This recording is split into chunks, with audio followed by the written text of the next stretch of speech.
All right. LDBC, this is your boy, Coach Sheldon Harrison. You're live on the Coach Sheldon Harrison Combat Sports Show Live.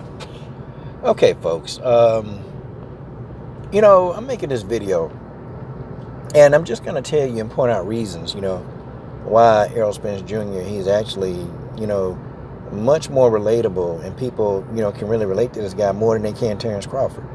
Okay? First of all, when you look at Errol Spence Jr., Errol Spence Jr., he's a very, very humble guy. He's extremely humble. And, he will talk to a regular Joe Blow. If you recognize him, and if you walk up to him, he'll stop and have a conversation with you. Okay? He's that kind of guy. Okay? And he's always been that particular kind of guy. He'll stop and he'll have a conversation with you. He'll do it. And I've seen him do it. I've seen people, stop and try to talk to him, and he'll talk to you. But he's that kind of guy. He's very relatable to the blue-collar worker, because we can see parts of ourselves in Errol Spence, because Errol Spence worked his way up the hard way. He got to everything he got. He worked his way up through the Olympics. He just put on a blue-collar hat and just said, hey, I'll fight anybody. I'll do what I got to do. And see, people can relate to a guy like that. And also, they can relate to a guy that will stop and talk. They don't think he's above the fans.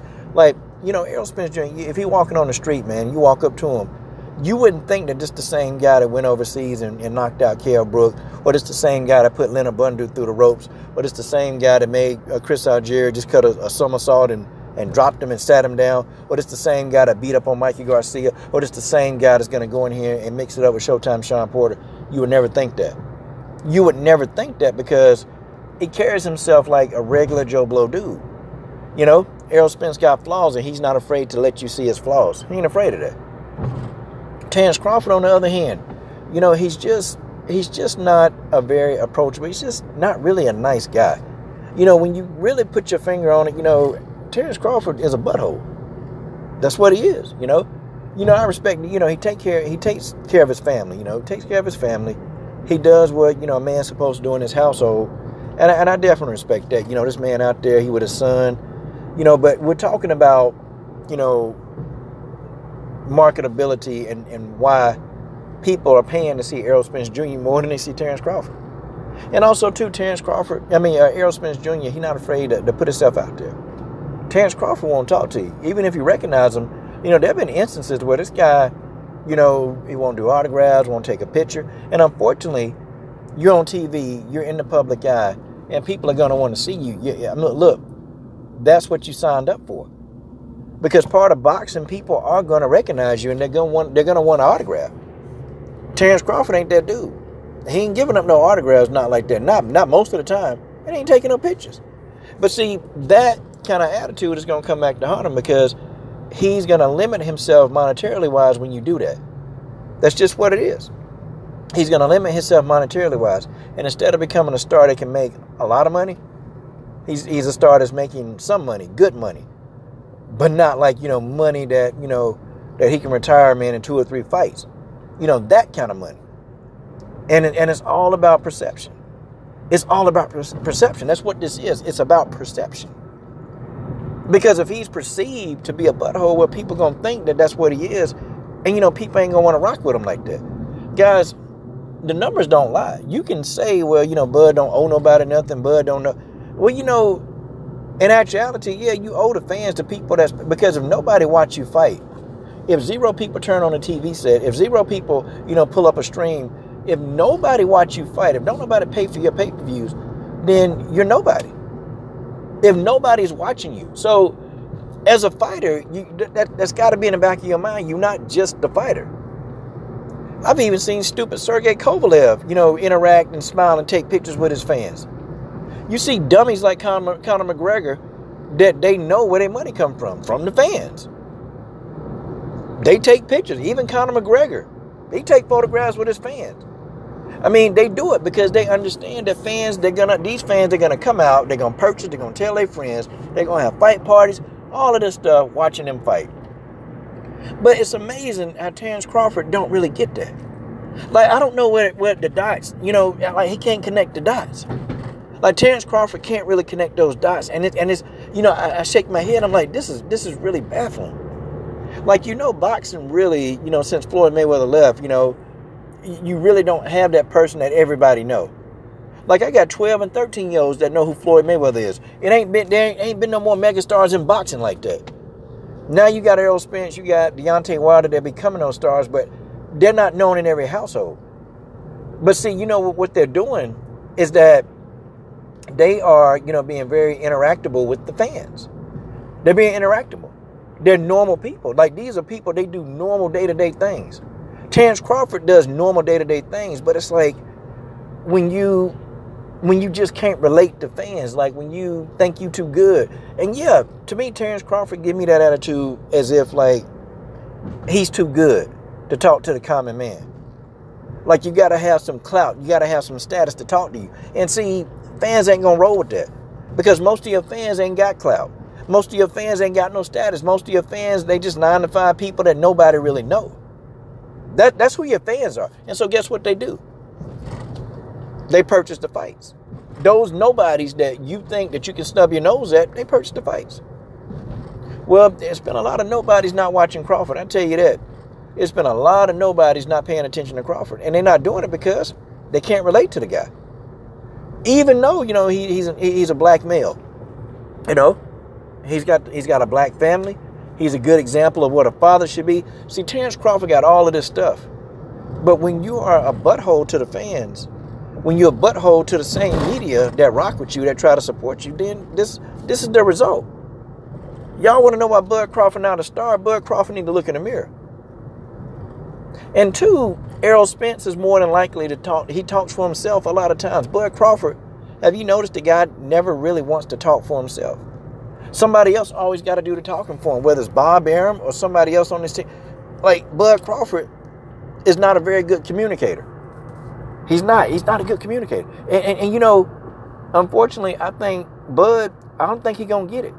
Like, I don't think he's ever going to understand, what it's going to take to be that crossover star, to be a star worldwide. You got idiots like Tyson Fury, man. They relate, they go to the fan. Like, and it's funny, man, Tyson Fury went on a cocaine binge, man. And he came back and he's more popular. After he fought Wilder, he's even more popular. But the man still relates to his fans. I mean, he's not the butthole. He'll take photographs of them. He'll talk to fans. He'll kiss babies. I've seen Tyson Fury do it. Terence Crawford, you ain't got to go to the extreme of holding people babies. But, if a fan wrote, and I've seen them do it, man. Just walk by, guy want to autograph Terence Crawford, keep it moving. They keep it moving. And you can say, well, he's not obligated. Well, you know what? Really and truly? Yeah, but see, let's multiply that one fan times 1 million. See, that's 1 million people. And you think now, if it's on a video, and if the channel is a fight hype, and then you get hundreds of thousands of people that see you just walk by that fan, and he's done that on camera before. You have fans that will roll up to him, and he just look right by him and keep going. Now, you get that on fight hype, who got hundreds of thousands of people that watch these videos, millions. And then you multiply that, by however many people they tell. Well, now we see why Terence Crawford, his pay-per-view numbers aren't that great. Now we see why he's not, really a mainstream star. Now, let's put that on the flip end. Let's go to Errol Spence. You see the guy talking to fans. You see him chopping it up, taking pictures, signing autographs. Put him on a fight hype. Put him on, a Trill Boxing Talk or wherever. Guess what? Guess what happens? Now the tens and hundreds of thousands of people are seeing this guy being relatable. Hey, that's the guy I want to meet. And see, people don't mind shelling out the money to watch the guy on pay-per-view. People don't mind. But you can't walk through life, with a chip on your shoulder. Like, I know, Terence got shot in his head, man. He survived a near-death experience, all of that stuff. And I know sometimes that stuff can make you just hardcore, man. It can make you hard to the bone.